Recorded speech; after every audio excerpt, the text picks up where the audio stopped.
Żewġ nisa Spanjola ta' 25 sena u Peruvjana ta' 32 sena ingħataw sentenza sospiża wara li ammettew li mexxew burdell f'appartament fi Xlendija Għawdex.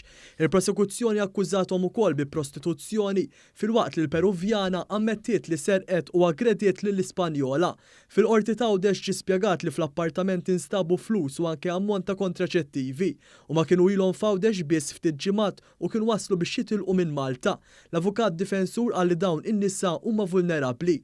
Il-Maġistrat Simon Grech sabithom ħatja u multathom 200 euro kull wieħed. L-Ispanjola ingħatat sentenza ta' sena sospiża għal sentejn filwaqt li l-Peruvjana ingħatat sena u xahrejn ħabs sospiżi għal sentejn.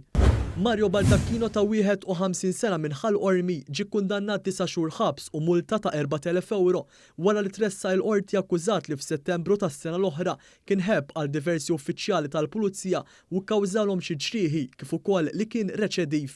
Il-prosekuzzjoni li tmexxiet mill-ispetturi Rodrik Aġus u Kevin Pulis akkużatu wkoll li kiser il-paċi pubblika u anke li kiser il-kundizzjonijiet ta' sentenza sospiża mogħtija lilu f'każ ieħor.